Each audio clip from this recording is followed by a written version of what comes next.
Go ahead.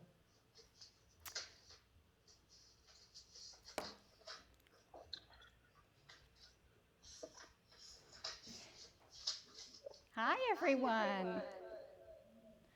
You have to mute your speakers on. Got it. Technical difficulties. Hi, everybody. Happy Monday. Thank you for joining us today. We're in our second class of our Spring Wellness Series. Last week, we talked about chronic pain and the cycle that we can get into. And so we're hoping with the rest of our series to give you some ideas on how to break that chronic pain cycle.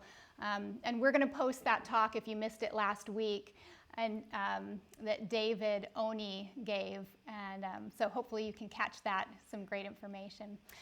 But my name's Molly, and I am a physical therapist and owner of Milestone Physical Therapy. And I'm here today with Abby, she's the massage therapist, and she's a licensed marriage and family therapist. And we're going to talk to you about some self-massage techniques with the goal of calming tension and pain and anxiety. We're all feeling a little bit of that these days. So this is meant to be a bit of an interactive class today. Last week we did a webinar style and we couldn't see your faces, and right now I'm looking and seeing your beautiful faces. Hi. Thank you. Makes me feel not alone too. I love it. And I see some old friends and some new friends, so thank you for joining us. Let's see, before we really dive in, I want to give you just a minute. If you could please, if you're in a space where you can go get a blanket, go grab one. You just give it, a couple minutes to get a blanket. And if you happen to have something like a tennis ball, lacrosse ball, thank you, something of this shape, even if it's a dog toy, that's fine, whatever you got.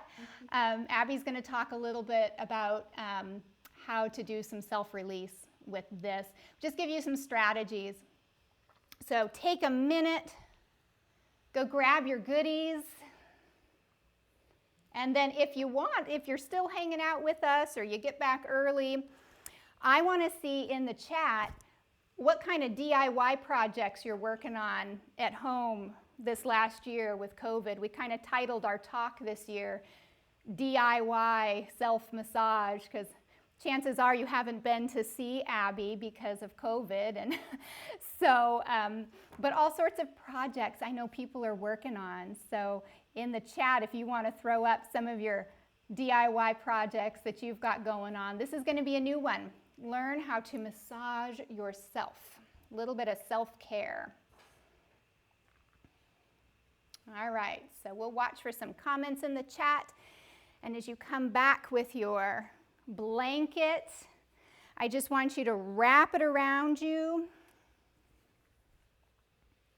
Thanks for playing along with me. Because the first thing we're going to do is calm any overstimulation that you might be having right now. Sometimes I get a little overstimulated when there's too much going on at once, like trying to start a Zoom class. So get that blanket, you're going to wrap it around you, and I'm going to try not to get my mic with this too, but you want to wrap it around you nice and tight. You can go up higher if you want, but I want you to give yourself a squeeze with that blanket. Just wrap yourself up and give some good compression through your shoulders, through your abdomen, maybe up around the base of your neck even if you want, and just start with some nice relaxed breathing. Just in through your nose and out through your mouth. Nice, slow breaths.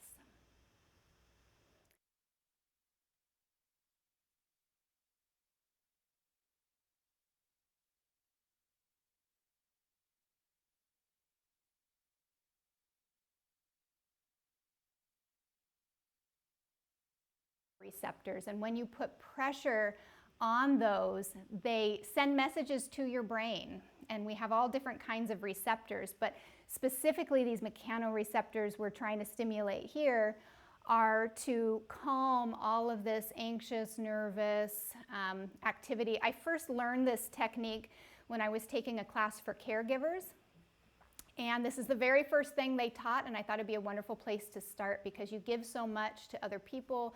You're caring and caring and caring, and sometimes there isn't somebody to give you a big hug. And so to use that blanket and just give yourself a moment in a quiet room with a nice hug, that compression. Sometimes we'll see a weighted blanket kind of advertised for this same purpose, and that can help too. Just calming the overstimulation and giving yourself a little bit of love. Thank you for playing along there. I hope that's something that you'll use from time to time. There's another great one that I love to kind of get started here for reducing overstimulation, and that's called palming. And so I'll even take my glasses off here. You're going to take your hands and just start creating some friction. Get some nice warm hands. And then when they're nice and warm, you're going to put them over your eyes, a little pressure on your upper cheeks, nice compression all the way around your orbit. And again, take a couple nice breaths in through your nose and out through your mouth. And calm all that nervous anxiety.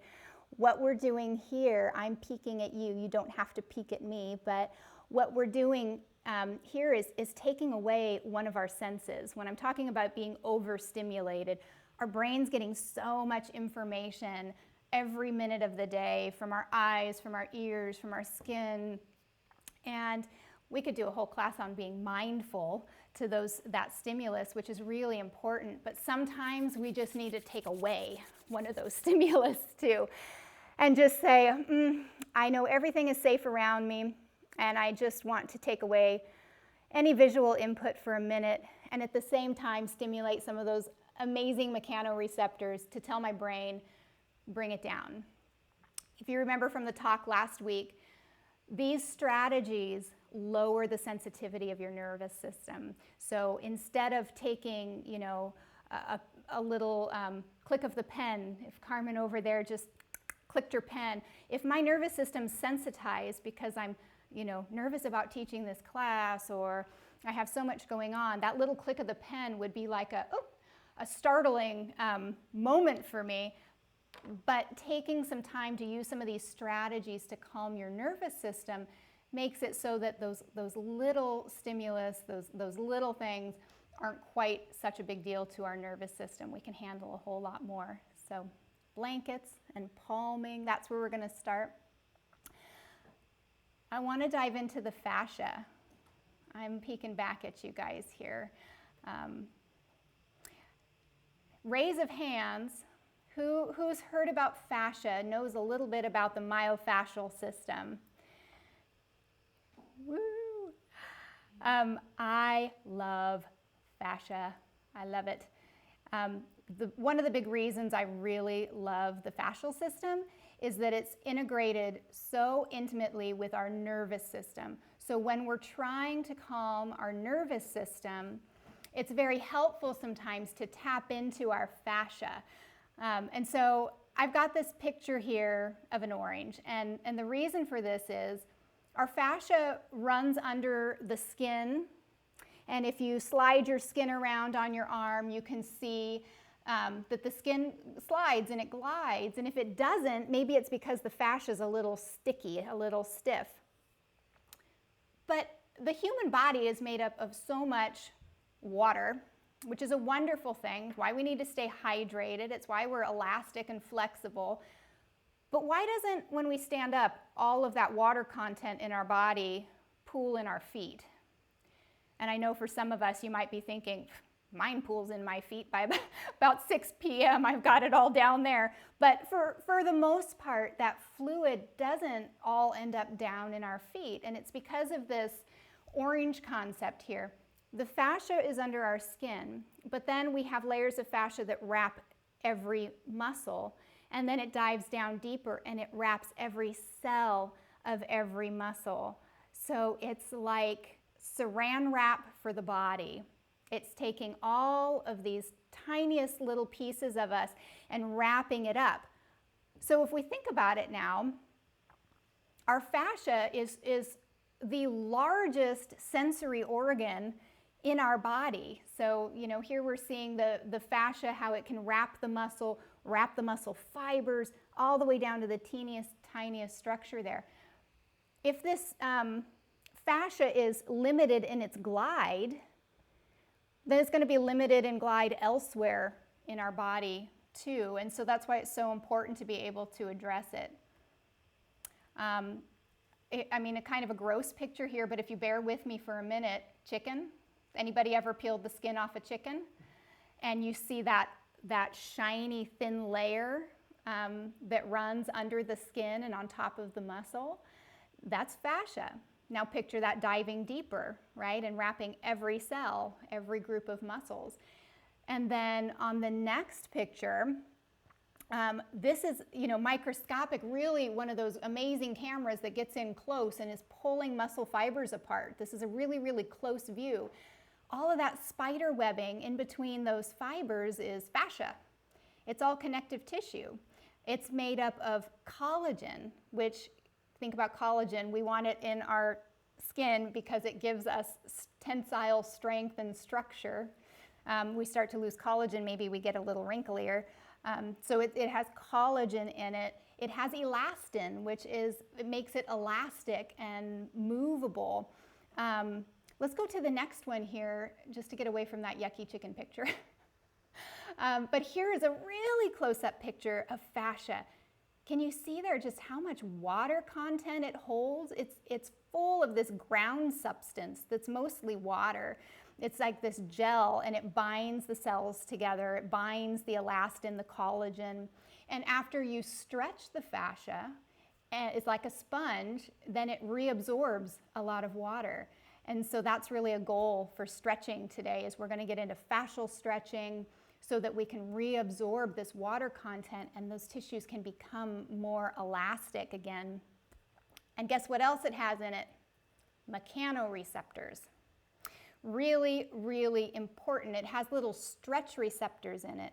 So this connective tissue can contract down. It has smooth muscle fibers in it.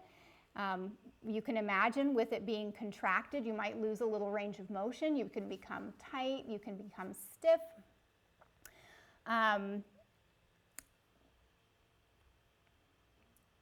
Lost my picture there, sorry. We want elasticity of this tissue.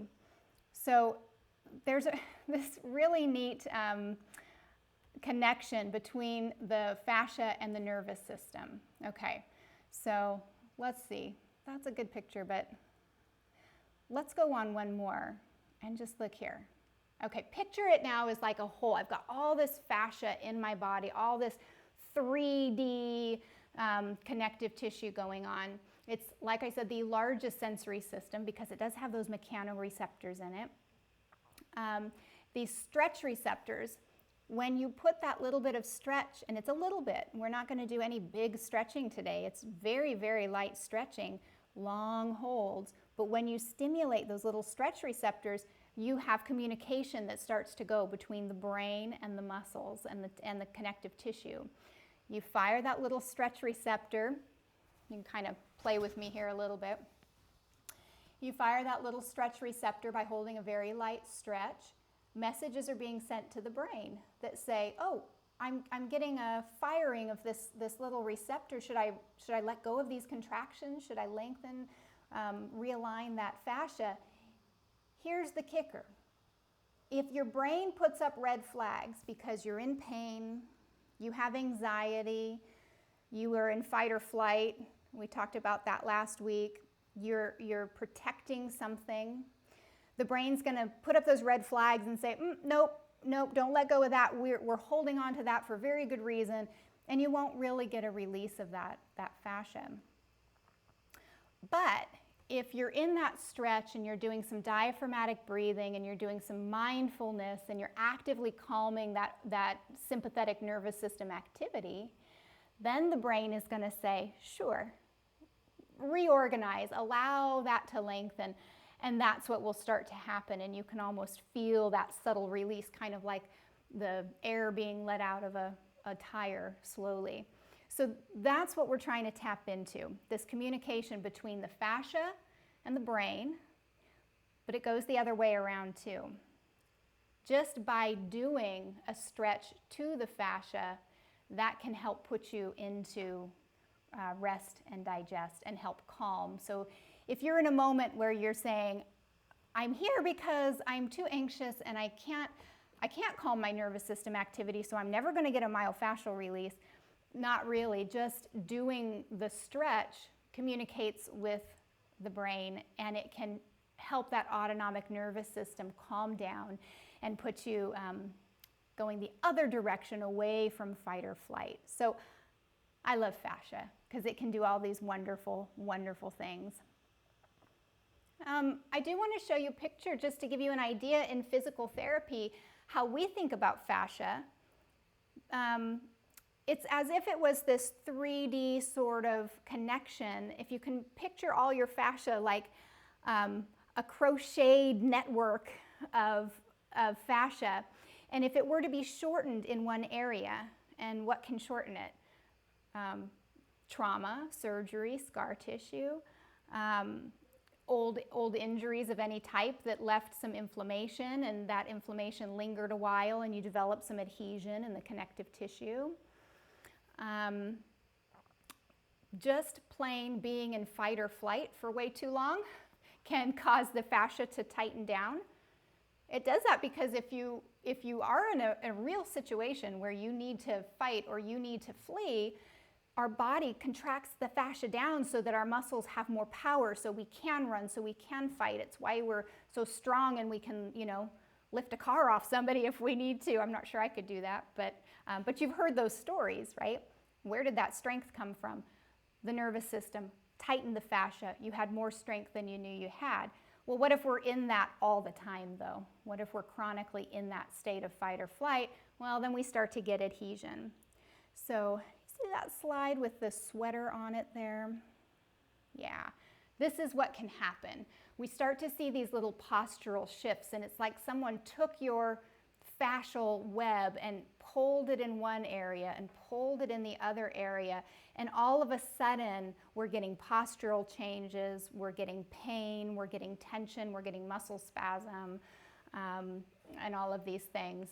I really like the picture with the sweater there. It's like you pull on that one thread, and everywhere that thread came from and everywhere that thread is going to be affected by this one little spot. We think it's not a very big deal, but it really can be. So when we tend to stretch or do massage for fascia, then we tend to look way above and below where we're really wanting to stretch. So we'll keep that in mind as we're doing some of our stretching today. And then just one more picture here of how these tracks can run in our body. So we're going to do some stretching together for the neck and the TMJ. So if we look at, let's see, 1, 2, 3, 4 from the left. I hope it's from the left for you as well. Yeah. You'll see the deep frontal line, and that goes from behind the jaw, behind the tongue, in through the scalenes in the front, then into the abdomen, the pelvic floor, the inner thigh, the inner knee. You might look at these lines and think, oh my word, it's like they drew my pain. It's really fascinating sometimes how that whole network can be connected.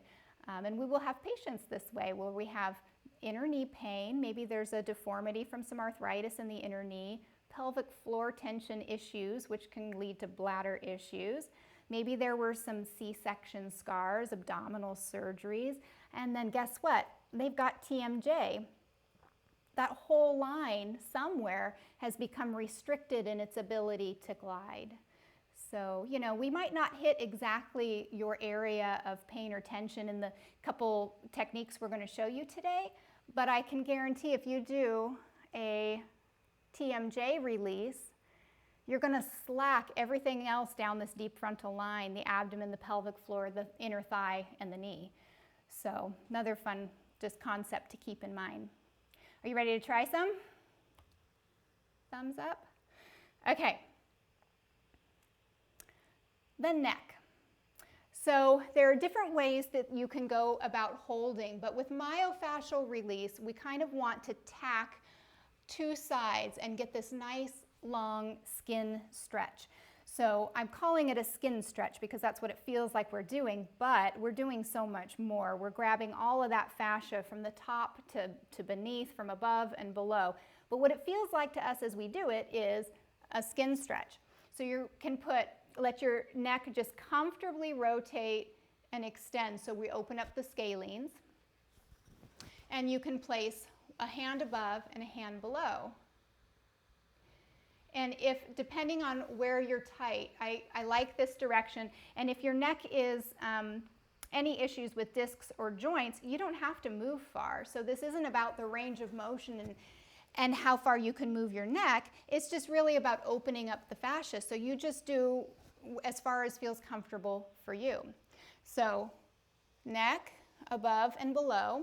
And I might find I cross my hands. I kind of play with it until I get the right angles. Yours might not be exactly mine, and that's okay. But the more of a flat hand you can get on your skin, the more you're going to engage the fascia. So we'll put the hand flat on your neck. Maybe it's even going up your jaw. Maybe your fingers are on either side of your ear, and the other hand is going to tack and pull down somewhere in the front, if you picture this triangle that goes on here. So we're tacking here and opening up. And you're going to go back again to your gentle breathing, in through your nose and out through your mouth. And you're just doing this itty bitty engagement of the tissue. And I'll tell you what I feel. I feel an ugh.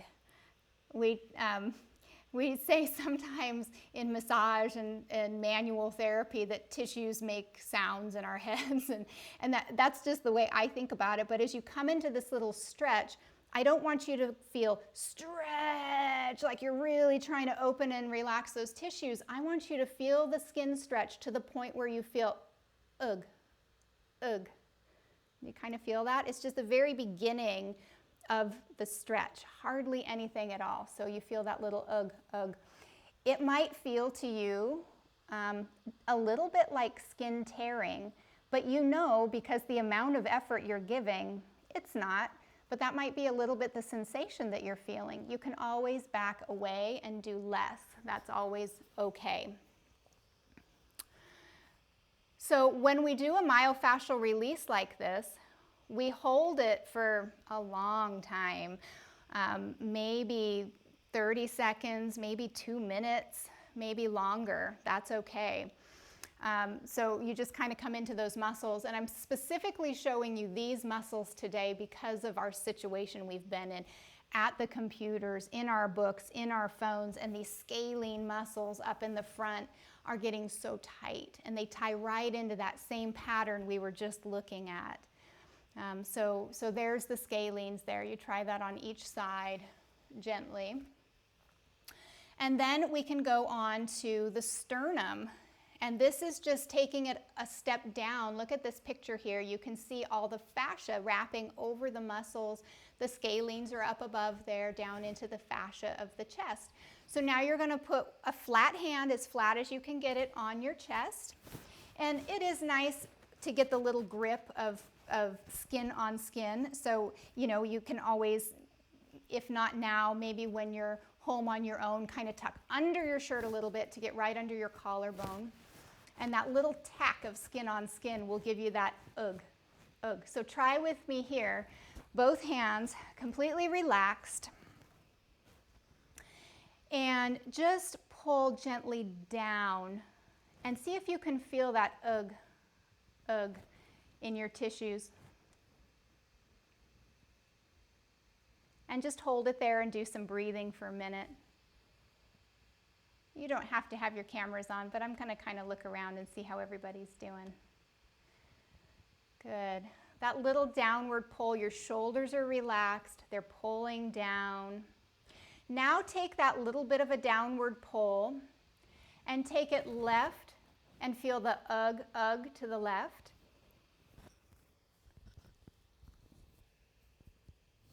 Afraid I'm messing with my sound for you. Is it okay for everybody? You hear me all right? Okay.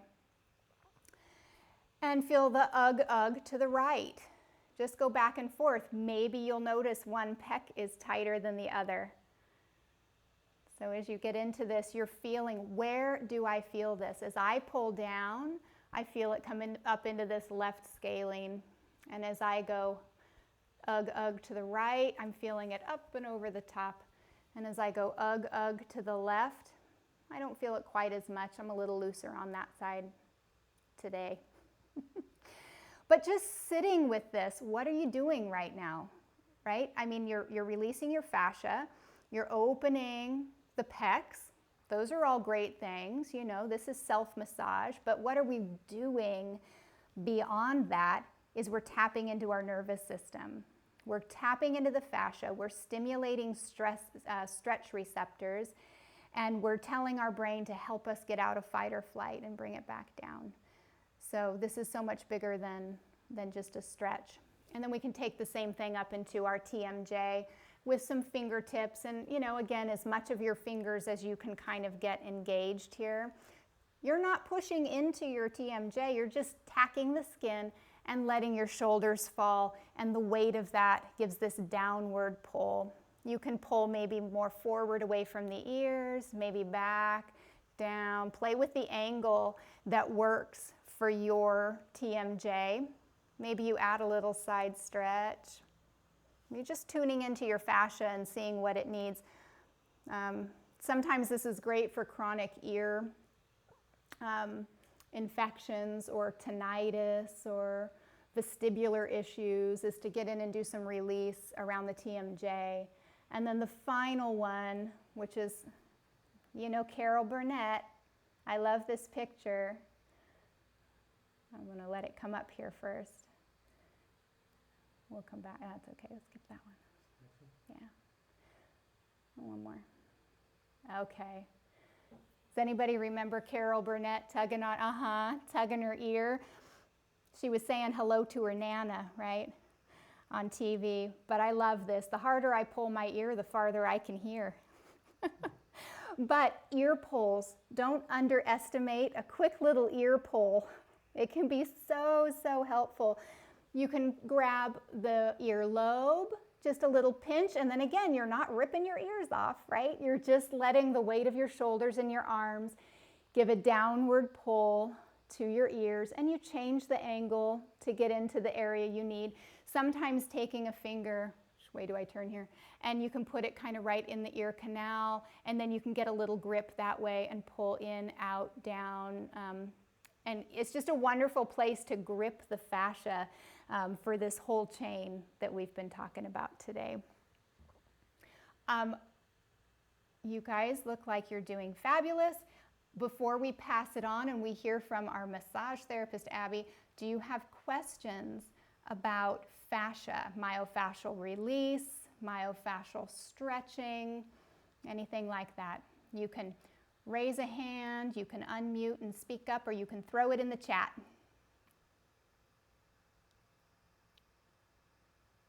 You guys are doing good. Okay, we'll come back around. We're going to have time for questions and answers at the end too. So if you want to throw any questions into the chat, feel free. We'll keep an eye there for it. But I want to introduce to you Abby Puente. She's a certified massage therapist and does so much more. I'm going to let her tell you about her own business. She's here with us, but she has wonderful things going on. And take it away. Thank you, Molly. Thanks. Oh. Press the button on your little pack. Oh, gotcha. Press it again. I think you're good. Good? Okay. Oh, man. Well, I want to start any speech or any like public speaking event that I have with that, what you just gave us. Thank you so much, Molly. That was so lovely. So good to be here with you guys today. Like Molly said, my name is Abby and I'm a massage therapist for Milestone. And I also am starting my own business called Hybrid Movement System. So I incorporate kind of a movement-based manual therapy with different movement modalities that include functional movement, Pilates, and yoga. But today we're going to be talking a little bit about the feet and how to do massage for the feet, our own massage for our feet. So that's why we'll have our ball ready. And also a little bit about why this is important. So if we can pull up the first slide. So as you can see, each one of our feet has 26 bones in it. And so just by design, our feet are meant to move. They're meant to be mobile in order to adapt to the various floor or rocks or just stimuli that we're stepping on throughout the day. But the problem is that most of us, most of the time, are wearing shoes. So our feet are wrapped in these little casts throughout the day, and this kind of creates an immobilization of our joints. So it's helpful to have some kind of practice that allows us to create movement, to hydrate these joints, and to keep our feet healthy for the long run. And not only do these practices help with the feet, but like Molly was talking about earlier, when we do myofascial release or massage to one area of the body, it also impacts other areas of the body. So if you look at the picture on the screen, you can see in the skeleton there's an example of the back line of fascia. So our feet are just the start of this entire back line that goes up the back of the legs, the hips, into the back, the neck, and then wraps around the skull to the front of the forehead. So just by doing some work on the feet, we can also help to reduce tension to this entire back line of the body. So we're going to go ahead and get started. And we're going to start with a little pre-test. So I want you to just kind of take a second to stand tall, place your feet together, and then take a nice forward fold. So if you just kind of fold forward, allow your head to hang, allow your arms to hang, and see if you can keep your legs straight and just take a couple breaths here. And it doesn't matter how far you go, we're just kind of getting a feel for this back line and how much tension there is there, where the tension is. And then slowly we'll come back up to stand. So take your time there. All right, so that's our pre-test. We'll test this again at the end after we do the foot release. So go ahead and place your ball on the ground in front of you. And then set your forefoot, or kind of like the base of your foot just behind the toes, on the ball. From there, we're just going to roll the ball from side to side. So from pinky toe to big toe. And you're keeping your heel on the ground if possible. And if it's hard to balance here, it can be helpful to hold onto a table or something else if you need to. But see if you can allow your toes to just kind of spread apart and feel as though you're just kind of contouring your foot around the ball. Then from there, go ahead and pause and just lift those toes, spread them wide, and then do the opposite and grab the ball like you're trying to squeeze into it. And just do that a couple times. So lifting, spreading, and then squeezing down and kind of pulling in. The bottom of your foot engages. We'll do that one more time. Good. And then go ahead and take the ball and place it now at the arch of the foot. And for this one, all we're going to do is a little weight transfer. So you're going to transfer weight into the arch of your foot and then back out of the arch of the foot. And you can play with different spots here. You can also play with how much pressure you're putting down. You don't want it to be painful. Again, we're just going for that stretch response. And also if you notice like, oh, this one feels really good, I want to hang out here, then go ahead and do that too. You can take a couple breaths wherever you feel intuitively is helpful. Then from there, go ahead and set your toes down in front. And the ball is going to be right before the heel. So right at that little nook there. And we're just going to shift our heel now side to side. So just massaging from the arch, the inner arch or the inner heel to the outer heel. Good. And usually I'll spend a little bit more time doing one of these or another depending on how I'm feeling. But for today, we're just kind of using this as an example of options that you can do. So now we're going to bring the ball back up to the base of the big toe, and we're going to roll from the big toe all the way to the heel. And then you're going to softly pull it back, go to the second toe, and roll all the way to the heel again. And then you'll go to the middle toe, move it all the way down to the heel. And you get the picture. We're going through each toe and rolling from the front of the foot to the back of the foot.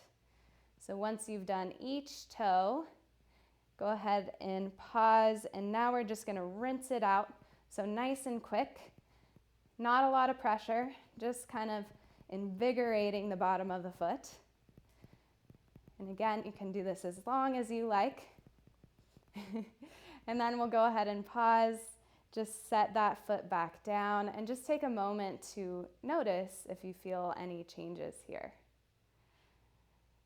All right, we're gonna do the other foot. So you get a second chance to try all the moves. Starting again at the base of the toes. So we're gonna keep the heel down and we're just gonna roll from side to side. And again, trying to feel a sense of like you're allowing some space to be created between each of these bones. Allowing for hydration to move in, circulation. Good. And then we'll pause that, lifting the toes, spread them wide, and then squeeze the ball, curling the toes over the front. Go in and out of that a few times.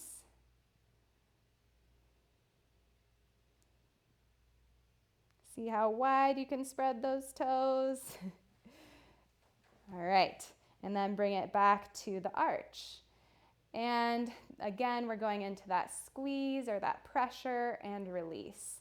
And you can kind of think of this like you're squeezing out a sponge. So each time you put pressure down, you're squeezing circulation out. And then as you lift off again, it's like it's filling up with new nourishment and hydration. And again, if you find one spot to land on, you can kind of hang out, take a couple breaths there, whatever you need. And then we'll move on to that space just above the heel, and we'll keep the toes down and just kind of moving side to side. Feel like I'm doing a little dance move here. So again, what we're doing is we're going along these different lines of fascia on the bottom of the foot. Now go ahead and bring the ball back up to the base of the toes, and we're gonna strip all the way down from the base of the toe to the heel. So nice firm pressure down and then light on the way back up. And then start at the second toe, push down, and then soft back up. And just do that about 5 times.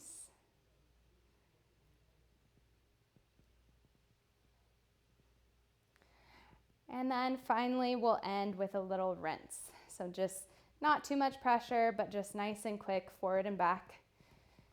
This one can be a little challenging for people. If you lose balance, it's okay. Or if you kick your ball away, it's okay. Just get it back. I have a little advantage because I played soccer for so many years. All right, and then go ahead and kick the ball away. Stand tall again. And again, just notice how this feels, just standing. And then we'll do that retest again. So you'll just slowly fold forward. Let your head hang. And notice if you feel any difference from before. Maybe you do, maybe you don't. And we'll slowly come all the way back up. All right, so that is definitely one of my favorite self-myofascial or massage techniques that I do on the regular. I hope you guys enjoy it. And on the screen or on the slides, I show an example of my favorite brand of self-release ball. It's called the Yoga Tune-Up Ball. And if anyone's interested, we can send you a link through email of this. Or we can put it in the chat. Perfect. All right. Hope you guys enjoyed it. Thank you. Hi, I'm Carmen Conover, and as Molly said, I'm a licensed marriage and family therapist. And I am so excited to be here today. I've been taking a lot of notes. Everything that Abby and Molly have talked about has gone so well with the way that I approach dealing with my clients with stress and the autonomic nervous system. And it's really important to come at this from all these different angles. Last week during the class, Molly asked David a really good question, and that is, what do you tell clients who think this is all in their heads? And my answer to that question for people, and people ask me that too, I see clients who have chronic pain issues, I see clients who are dealing with a lot of stress that they're holding in their bodies, and I let them know that they are not just a head, and they are not just a body, but it's all one person. So we are human beings and we are whole people, and we need to address all these issues of stress and tension from every angle that we possibly can.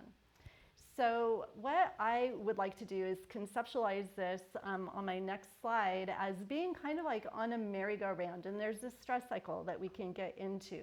So if you are riding on a merry-go-round, if you've ever done that as a kid, it's fun to do when you're a grown-up too. You can jump on that merry-go-round at any time you want, and there's lots of different places you can get on it. And so on my slide, it shows, and it's kind of small writing, you may not be able to see, but with my clients, they come into that merry-go-round sometimes with negative thoughts and emotions, and that can lead to feeling pain in their bodies because they're starting to tense up and go into that fight or flight mode, as Molly was talking about. And that can lead to the inability to do certain things that they want to do in their lives. And then after that, they start to feel not so good. They start to feel tired. They feel like they can't function and do all those things that are really important, and their brain starts to tell them it's time to slow down, and they get stuck in that. And so when that happens, then the stress builds, and there's more anxiety and tension. They're not sleeping so well, and then they might get angry because they're upset because they can't do the things that they really want to do, or they get frustrated, or they take it out on the people in their lives, and their relationships suffer. And so that you can see this is like a vicious cycle, this merry-go-round. It's not very fun to be on. And so you want to figure out how to get off of it as fast as you can. Well, from my perspective of dealing with people's mental health issues, I'm going to give you a couple of different things you can try. So first of all, there's a technique that I'm going to tell you about that you should only do if you are working with somebody who's trained in helping you with this. But I'm telling you about it because I want to teach you about something that is an intervention that you can use that comes out of this other technique. So there's a technique that is very well researched called EMDR, which it has this short acronym of 4 letters because the whole name is actually a very long name. It stands for eye movement desensitization and reprocessing.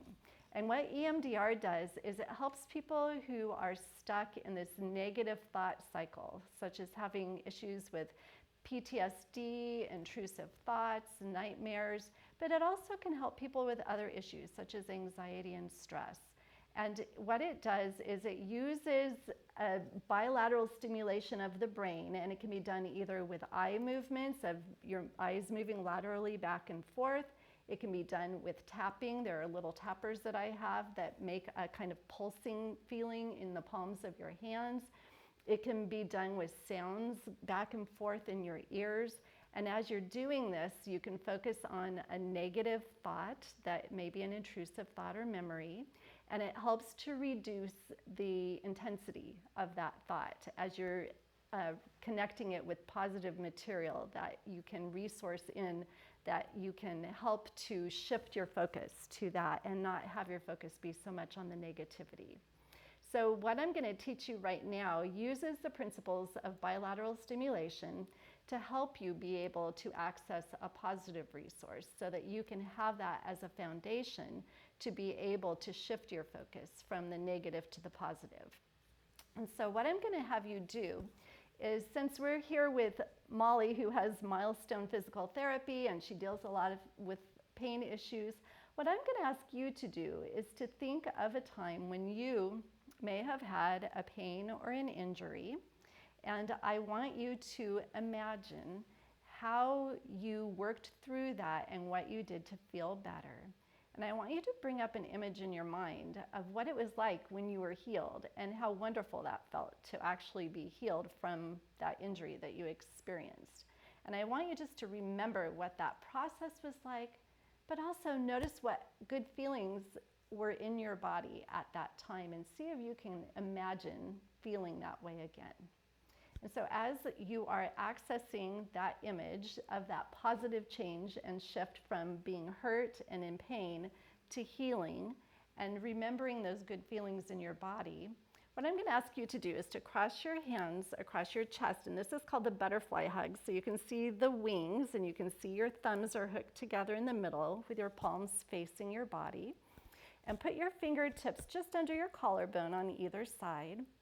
And bring up that image of the time when you were feeling better, when you were improved, when you were healing, the process of it, or the result of finally being healed. And I want you to slowly tap back and forth, just noticing that image in your mind. And sometimes people close their eyes because it helps them to keep that image in mind better. And just slowly tap back and forth, back and forth. And this is called tapping in that positive resource. You do this just a few times. You can do 6 to 10 times back and forth tapping. And then you can stop and take a deep breath and let it out. In through your nose and out through your mouth, just relaxing. And just notice if there's any positive shift in your body. If you have been dealing with pain, this might be a good thing to try and see if it helps you to feel a little bit calmer and have a little bit of stress reduction connected with that. And so only do this as long as it feels good to you. If you're not feeling good, if it brings up negativity, then you can stop and just do some of the other things that you've learned about today. But give it a try and see if this helps you to access some of those positive internal resources. The other technique that I want to teach you today is called the Emotional Freedom Technique, and it's sometimes shortened to EFT. And this is another self-tapping technique that you can try, and it is combined with mindfulness to be able to help your focus stay on the positive things instead of focusing on the negative. So again, what I'd like you to do is imagine a problem you may be having. I'm just going to use an example. A lot of people experience this of not being able to get a good night's sleep. You're struggling with insomnia. And I want you to think about your problem, and I want you to give it a number from 0 to 10 of how distressing your problem feels to you. So 0 would be like, I am not bothered by it at all, and 10 would be like the highest distress that you have ever felt. And give it a number.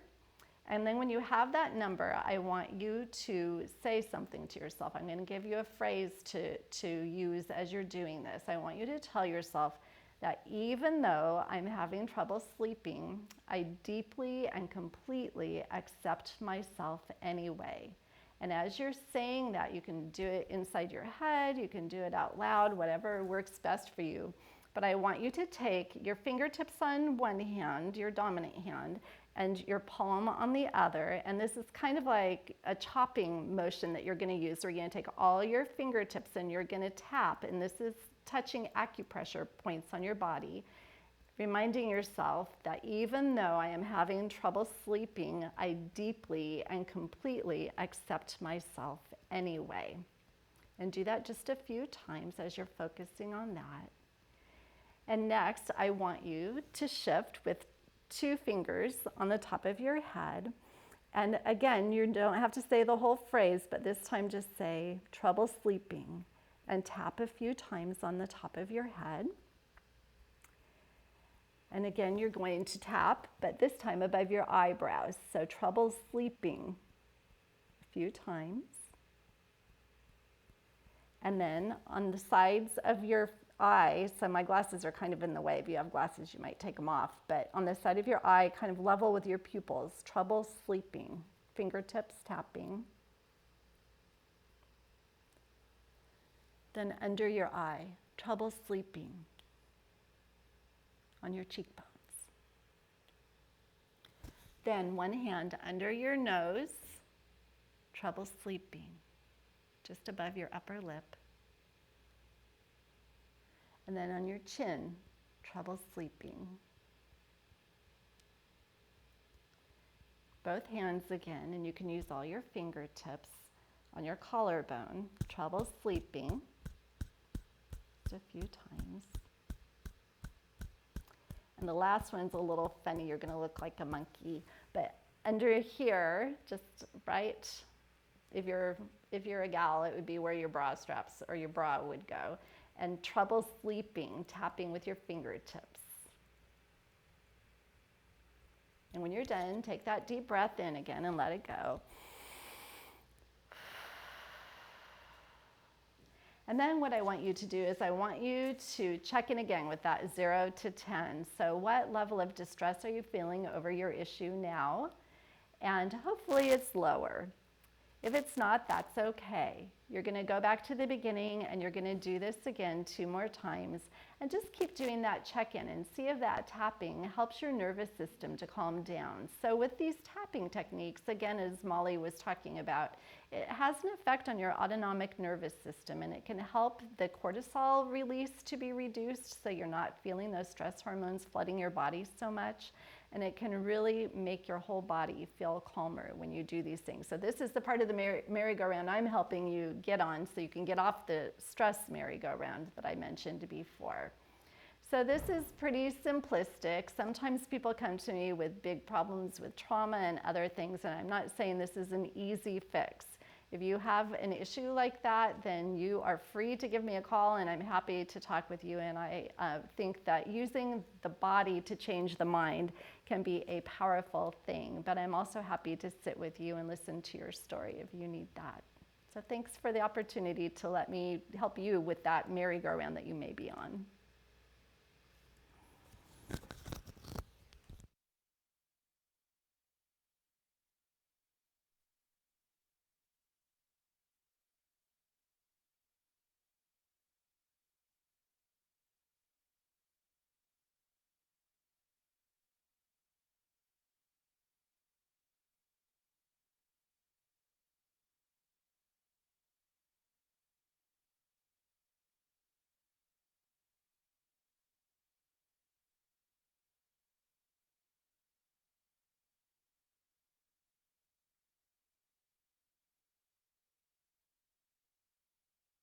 Did it once. Sorry about that. I got the thumbs up. Everybody here? Can you hear me now? Thumbs up if you can hear me. Thank you. You can tell this is not our normal mode of education, so thanks for bearing with us.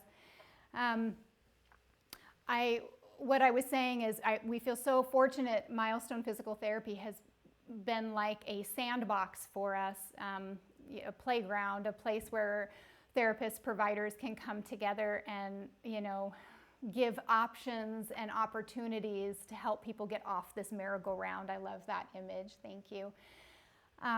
So I will post this video if you want to watch again for, did I miss any points or anything? I know I'm going to watch it again and make sure I've got it all on our website.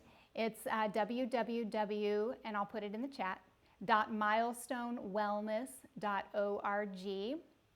And we have a section on videos. Lots of them are not our videos, some of them are just videos we think might be helpful for our patients, so you can access this video there. You can email us through the website. We would love, if you had any questions, we would love to have a little open conversation. We can spend 5 or 10 minutes if you would like. If you'd like to be done for the day, we did exactly an hour. I want to give virtual high fives to my left and my right. But we would like to stick around. So thank you for joining us. And if you have any questions, you can just give a hands up or shout out, and any of us would love to continue the conversation.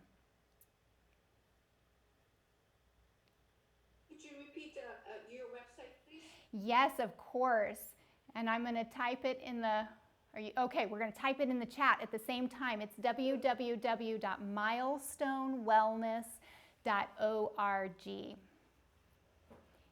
Yeah, and we have, Carmen has just brought her practice into the building here, which is, we've been hoping for quite a while for that to happen. It's just so exciting for our patients. And Abby has opportunities for people coming from the El Dorado Hills area too, and we're so fortunate. I have a question. Good, About white coat syndrome and how to deal with that. Oh, When it shoots up your blood pressure, do you start the tapping when you get up in the morning, or do you start it in the doctor's office, or how you recommend? it's a great question. We'll let Carmen answer that. Is my mic on, or do I need to press the button again? You are on. I'm on. Okay. Well, thanks for that question. I would recommend all of the above. So if you are even putting the appointment on your calendar and you're starting to notice tension, I have my clients do a body scan too sometimes, where you just close your eyes and from the top of your head to the tips of your toes, just notice if you have anything going on inside of you that feels not good, that feels tense, that feels like your shoulders are getting tighter for fight, flight, or freeze, your breathing's getting shallow, your stomach feels upset. Those are all signs that you're holding tension in your body. And so I would recommend trying that tapping with that positive affirmation, and maybe even remembering a time that you've gone to the doctor's office and you've left and it wasn't as bad as you thought, that you survived and that you're okay, and tell yourself, this is helping me take care of myself, and whatever positive things you can say to yourself while you're tapping can be very helpful.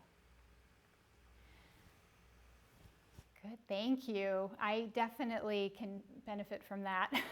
And then we talked about the fascia, and if you have this anxiety coming up, it doesn't matter where you tap into your fascia either. So there was one little technique I didn't take time to show you today, but it's just for your forearms, which I was going to talk about for carpal tunnel and that sort of thing, being on the computer so much. But because the fascia can tap into the nervous system and help create some of that calm, this is what I tend to do in a waiting room when I'm a little nervous too, is take the palm, if I can show you here, yeah, and it's a tack and stretch. So we'll go this way. I use a lobster grip on my forearm with my wrist in neutral. I do a little tack. Remember, we're not doing a lot of pressure, just a tack.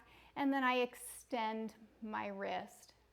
And I hold it, and I feel that little bit of skin stretch, that little bit of prickle tingle. And if you have any neural tension in your arms, if you do have carpal tunnel, I like this to be done close to your body. If we do it way out, we're putting full tension on our median nerve, which could create a little nerve sensitivity. So just bring it in tight. You're sitting in your office, in the waiting room, and you just tack and stretch and tack and stretch. Maybe you flip it over. and tack and stretch. Not only is it communicating with your nervous system, but it's giving your brain something else to focus on. You know, it's helping with some of that redirection. So the nice thing in the waiting room too is, you know, even with some of this tapping and that sort of thing, you know, that nobody else really knows what you're doing. It's all very subtle. You know, I maybe just have a little wrist ache, and that's all they need to think. But you know, you're tapping in to work on your nervous system. You know, you're working on calming your anxiety. Okay, thank you. Thank you for the question. Leaving it open for any other questions. And thank you so much for coming today.